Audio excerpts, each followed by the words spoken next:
This is News and Notes. I'm Tony Cox in for Farai Chideya. On today's roundtable, the U.S. military reduces its role in the war on drugs, and a potential split in a Georgia county pits white against black and rich against poor. Joining us today to discuss these and other issues are political consultant Walter Fields, economist and author Julianne Malveaux, who is president and CEO of Last Word Productions, Incorporated, and Ron Christie, VP of the lobbying firm D.C. Navigators and former special assistant to President George W. Bush. Hello, everybody. Nice to have you. Thank you. Nice to be with you. Hey. Listen, we didn't really discuss in this previous segment on caregiving race and class very much with regard to this, but I believe it's a factor worth discussing for a moment with the three of you because the choices and quality of care available to many black people, especially poor black people, can be and sometimes is very difficult, which makes the decision about helping our folks even tougher. Julianne, let's start with you. Do you agree with that? Oh, absolutely. Clearly, the African Americans experience more than twice the level of poverty that others do, and much of our poverty actually is concentrated among our elders. So the woman that you interviewed talked about the assets that her dad had in managing assets. In some cases, there are no assets to manage, which then does put a burden on the sandwich generation. Also, in African American families, Tony, you have fewer two-person families. So as opposed to a married person who's also juggling with children and an aging parent, you've got a single person who's juggling children and an aging parent, which makes the burden even greater. The other thing that I thought was very poignant about your interview is the notion you asked the woman, is it because you're a girl? And it is. The fact is that women provide more of the physical caretaking for aging parents. Men don't let themselves off the hook. They often write bigger checks. But this is a day-to-day kind of experience. Who goes to the doctor with an aging parent, who checks on the nursing home, and it boils down to the burden for women being even greater. Last point I'd make is that corporate America is looking at some of these issues from the perspective of what they call work life. And they've been looking at it primarily looking at people with children, how you make child care available. But I would suggest that in the next 20 years, corporate America is going to have to look at the whole issue of aging parents as a baby boom and others age out. The challenge there is that when you look at the African American labor market, we may see some improvements overall from driven by corporate America, but since many of us are in the peripheral labor market, the gap will widen even more. Let me just, before I bring you in, Ron Christie, to get your points on this, I want to address something that Julianne said, and I agree with you, but I just want you to know that there are men that are involved, and in fact, I am one who is going through exactly what Dina went through, and my sister and I are sharing the responsibility of looking after both of our disabled parents who are both institutionalized, and she has her kids, I have mine, she's a single parent, I'm married, and yet, and we don't have a lot of money either, and it is a tremendous burden that you have to deal with on a daily basis. One of the things that I don't know if it came out in the interview with Dina was that it's the caregiver role that is the person who is identified as the caregiver is the one who generally gets put in this position. Oftentimes, most often, that is the female, but many times it's not. And in my case, that wasn't exactly how it worked out. Ron, what do you think about all this? I think it's very difficult. This is a situation that we encounter in my own family. My grandparents are both in their mid-90s, and my mother is a registered nurse and living in South Carolina. But she has declined to go home to California, where we're from, in order to take care of her parents who live in Georgia. And she makes the trip nearly every weekend to go down to make sure that my grandparents have the medicines, the food, and the other supplies that they need. And it's very difficult. And as your guest pointed out in the last segment, you make very difficult personal decisions. You make very difficult personal sacrifices. And my mother is very concerned about her parents. They don't have a lot of assets. They are a little leery and a little nervous of caregivers and those to come into the home to take care of them. My mother has assumed that responsibility because she wanted to make sure that her parents had the best care provided. So it's something I think that we face in America in general, but also a situation I think, as Julianne pointed out, that is unique to the African American experience, and it's part of our heritage, but we want to make sure that we take care of our own family. You know, Walter Fields, I think that when it comes to black folks, this is a generalization, so I want to be careful about what I say, but it seems that when it comes to having to get one of our parents out of their house, the house they lived in for 20, 30, 40, 50 years, as the case may be, that is one of the most difficult things you will ever encounter. Well, it's difficult because so many folks struggled for so long to get that asset. And I think that's a very difficult separation issue for many of the elderly, and I completely understand it. My mother cared for an aunt as well as a great aunt and a family friend, and it's a very emotional experience.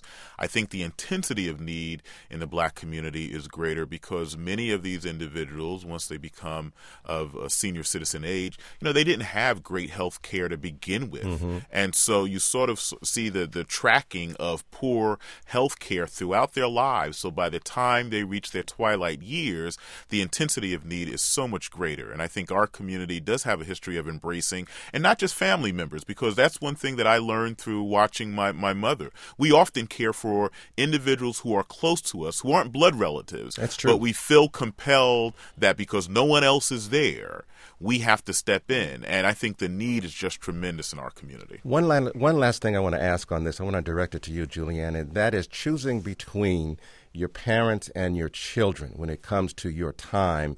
Not when a crisis occurs necessarily, because I think that the crisis dictates, who you go to. But when it's important, how do you make a choice like that? Well, it's an impossible choice, and people are basically balancing, juggling, as Dina said, reaching on friends to pick up children after school. Some activities are missed either way. I tend to think, and from my observation, no data to back this up, that people do tend to lean toward the parent, and that actually provides a child with a powerful example of what they ought to do. Although you want to keep your children 5 and keep your children young, aging is a reality that our society is going to have to deal with more and more often. So young people also have to know that just because you're old doesn't mean that you're incapable. Just because you have Alzheimer's doesn't mean you don't have something to bring to the table. So we see our extended families, the African-American extended family being recreated. And hopefully that's a value as we have all this assimilation that we'll maintain. I think you're absolutely right. I've certainly told my children as they've watched me deal with their grandparents that, when I get there, I expect you to take care of me the way I'm trying to take care of them. If you're just joining us, you're listening to NPR's News and Notes. I'm Tony Cox, sitting in for Farai Chideya, who's on vacation. With me on today's roundtable are political consultant Walter Fields, economist and author Julianne Malveaux, and Ron Christie, former special assistant to President George W. Bush. All right, folks, let's move on to another topic. This one comes out of the good old state of Georgia, down in the city of Atlanta. There is a proposal to break Fulton County, which includes the city of Atlanta, into 2 counties, separating Atlanta's predominantly white, affluent suburbs to the north from some of the poorest Black neighborhoods in the southern edges of town. Now, supporters say the division will bring more efficiency to government. Opponents say it's about race and class segregation. So, Ron Christie, what is it about down there? Boy, this is a tough one. My brother lives in Atlanta, and on one hand, you're looking at a population base that is larger than 6 states in the United States. On the other hand, I think it's a very difficult line because is this proposed division being solely considered and is something that could go to the legislature just to provide for the poor Black folks in one part of the county and the more affluent white suburbs in the north? So I'm going to take a careful tack on this and say I want to read a lot more about this and hear specifically why they want to do this. I mean, it sounds great to say that you want to provide more county services, but if in fact this is being done on racial lines or socioeconomic lines, this is something I think that the legislature should take a very hard look and probably not support. Walter Fields, are you suspicious of this? Oh, I'm very suspicious. I think the efficiency argument is a smokescreen. And this is not the only situation in the country where we have these weird geographic boundaries drawn up. When I was an undergraduate in Baltimore, I was amazed that Baltimore City was not a part of Baltimore County, that they're 2 separate jurisdictions.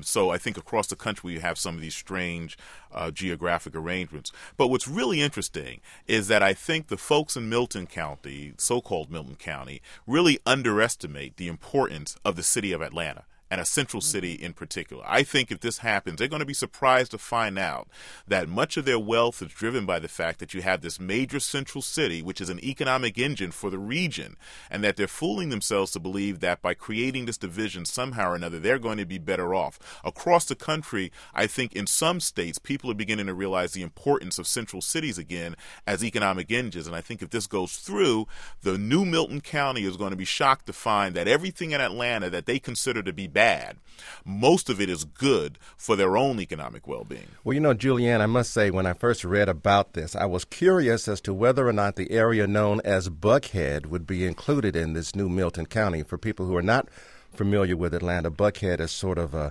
high-end northern edge part of the city of Atlanta with restaurants and homes and a great deal of financial infrastructure. But Buckhead is not a part of this. I don't know if that means anything or not to you.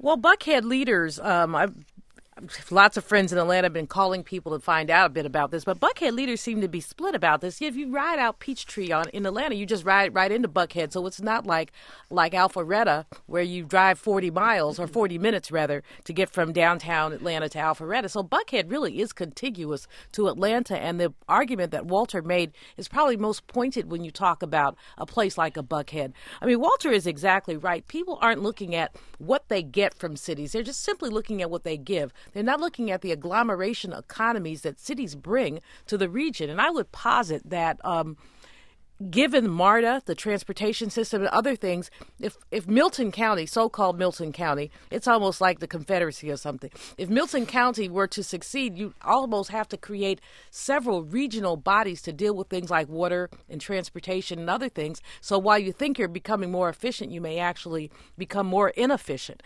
As we look at what's happening with energy, public transportation becomes more and more important. And so you talk about folks who are complaining about paying for public transportation. No, people in Alpharetta don't use public transportation a lot, but guess what? Their housekeepers do. And so again, if you want to talk about splitting the county, where does your labor force, especially for those lower income jobs, where do they come from? And I think it's a very short-sighted move. If you ask what was it about, it's about the Benjamins, but it's about the Benjamins in the short run. In the long run, it's really about people's race and class biases. I wonder where the county commission is going to fall down on this issue, because thinking back here in Southern California, there was about 3 years ago an effort for the San Fernando Valley to secede from the rest of the city. And in some ways, there's really a parallel between what's going on here in Atlanta and what occurred here. And in fact, that effort failed, and it cost the mayor at that time his job, because when he ran for re-election, the folks who were in favor of secession, there were other issues as well. I don't want to suggest that it was just that, but the issue failed. The mayor lost his job, and we moved forward. So, how do you see the commission, falling in on this point, Ron? Well, again, I think it's very difficult, and as my two colleagues have already articulated, there's a certain intangible that I think that you lose by moving a center city area out of a particular geographic location. The center city brings a lot of diversity, a lot of richness to a particular community. So I hope that those county commissioners, as they look to determine whether or not there should be a new Milton County, as I said from the outset, realize that if they're doing this, they need to do it for the right reasons. But again, it seems to me that this is being done more on race and socioeconomics than it is on any practical sense. And as Julianne said, what are you going to do for that infrastructure? The people who are coming into these communities, your bus lines, your rapid transit, it seems to me this might cause more headaches than they ultimately intend. All right, let's move on to another topic in the time that we have left. This is kind of interesting, folks. A new energy drink called the Liquid Experience will use the image of African-American rock legend Jimi Hendrix, that's right, Jimi Hendrix, as a marketing brand. Fans of the guitarist don't like it, obviously. His name has already been used to sell baby clothing and all sorts of things. Now, couple this with the battle over the estate of the late James Brown, as those relatives continue to bicker about, among other things, where to keep his remains and how to market his final resting place vis-a-vis Graceland. So what do you think of this? Is this beyond the pale of what's appropriate for branding people who have gone on? Julianne, what do you say? Absolutely. I mean, it's amusing that we'd be talking about this a couple of weeks before the Super Bowl, which is, of course, a big branding opportunity. And there's this concept in advertising called brand extension, where you basically take your brand and parse it and slice it and dice it up in as many ways as you can to maximize your profit. Now, Jimi Hendrix, a beverage, give me a break. Most of the people who drink these carbonated beverages don't even remember who Jimi Hendrix was. That's true. So I think it's almost a sacrilege to try to deal with it. These James Brown children all need to be institutionalized. I mean, they can't even put the man in the grave because they want to figure out where they can make some money. I mean, who's going to be the security guards? The ex-wives? Never mind. Well, Walter, Jimi Hendrix, an energy drink, I'm sure that it would give you wings, wouldn't it? Well, being old enough to remember Jimi Hendrix and sort of the real Jimi Hendrix experience, I'm quite sure there is a bit of an energy boost, in the drink. But I think, it's really deals with our celebrity culture and the control of image. And unfortunately, the James Brown situation, I told someone the other night, he truly now epitomizes soul on ice. Oh, that we can't even, boy. That was low, Walter. That's what we've come to, and you also have to remember, this isn't just in the entertainment world, because if you remember the battles over the imagery of Dr. King and the licensing arguments, I mean, because of today's celebrity culture and the opportunity to brand images, there is a real problem now, because even in death, your image still has value. So you see James Brown, you see Dr. King, you see Jimi Hendrix, all of these celebrities, once they are gone, there's always going to be this image of what's the problem of what's the appropriate way to continue their legacy, and for those who own the licensing rights to make money. Well, Ron, that leaves about 20 seconds for you to chime in on that. You got a thought? A brief thought? A brief thought. It's all about money. Walter and Julianne are absolutely right. It seems to me that some of these relatives or some of the people who stand to benefit from this are looking after their own, as Julianne would say, Benjamins, rather than are they doing the right thing for the legacy of that individual. And as Walter also said, I'm old enough to remember Jimi Hendrix, and I just wonder what little extra kick they'd put in that energy drink. So I think I'll leave it at that. That's a good place for us to get out of here. Political consultant Walter Fields joined us from our New York bureau. Ron Christie, VP of the lobbying firm DC Navigators and former special assistant to President George W. Bush. Economist and author Julianne Malveaux, also president and CEO of Last Word Productions, Inc., joined us from our Washington, D.C. headquarters. Everybody, thank you very much. Thank you.